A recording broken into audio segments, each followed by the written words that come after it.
Dans cette vidéo, nous allons corriger un exercice portant sur les représentations paramétriques de droite et sur l'orthogonalité.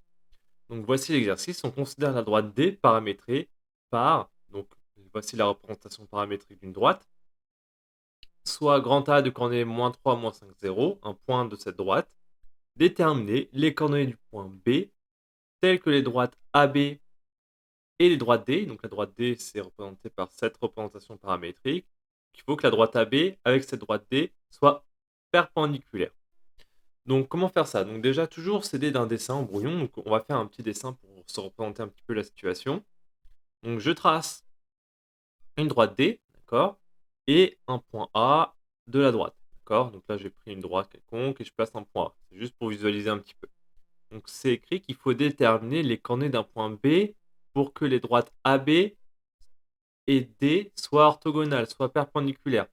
Donc il faut que je place le point B quelque part pour que la droite AB soit perpendiculaire à la droite D. Eh bien, ce que je fais, je trace une droite perpendiculaire à la droite D passant par le point A. Et où je peux placer le point B pour que la droite AB soit perpendiculaire à la droite D, il suffit de placer B n'importe où sur cette droite-là que je viens de tracer. Donc par exemple, je sais pas, je peux placer le point B ici. D'accord? Il y a plusieurs solutions pour le point B en fait, hein, d'accord? Il y a vraiment une infinité de solutions. Donc on va l'appeler B. Donc ça, c'est une solution possible. Là, on voit bien que la droite AB, elle sera du coup perpendiculaire à la droite D. Alors du coup, il va falloir trouver les coordonnées de ce point B. Au moins un point possible, d'accord?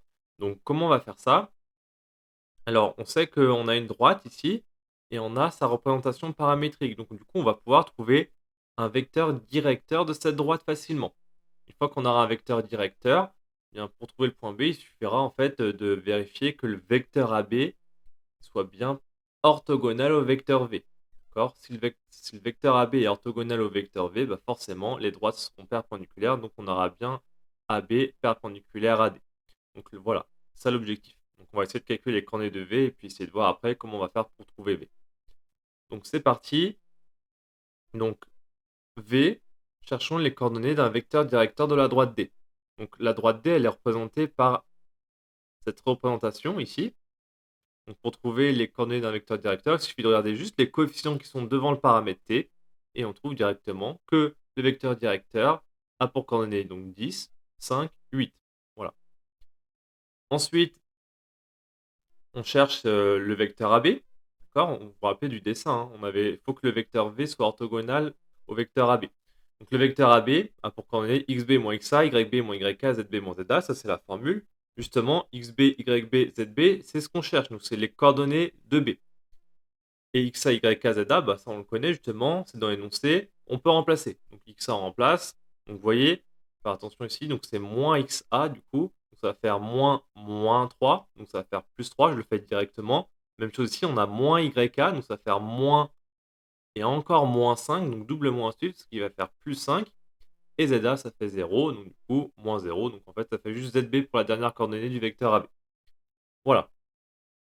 Et ça, on veut que le vecteur AB soit orthogonal, donc ça c'est le symbole orthogonal, au vecteur V. D'accord? Rappelez-vous du dessin, il faut que le vecteur AB soit orthogonal à un vecteur directeur de la droite D.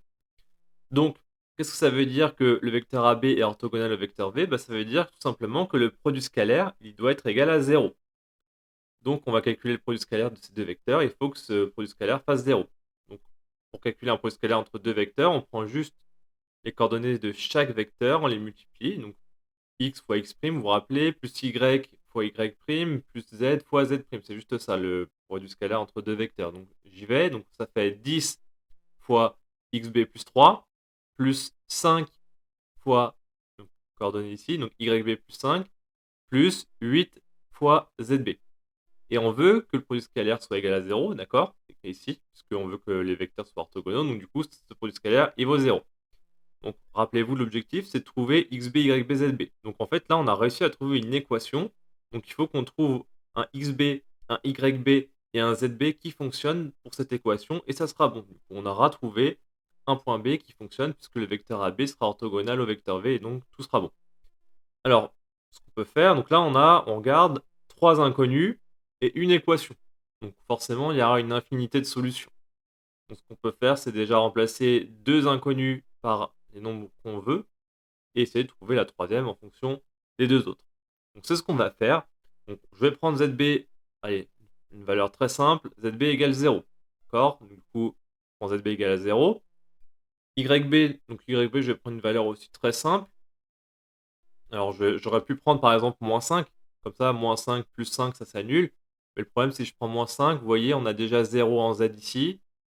On a déjà moins 5 en Y pour le A. Donc, si je fais ça, je risque de retomber sur le point A. Donc, il faut que je change un petit peu.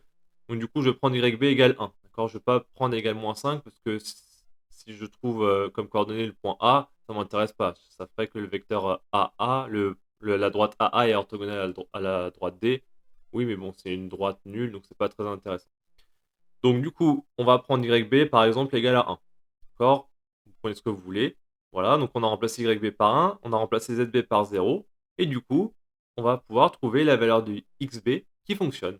Donc on calcule, 8 fois 0, ça fait combien? Ça fait 0.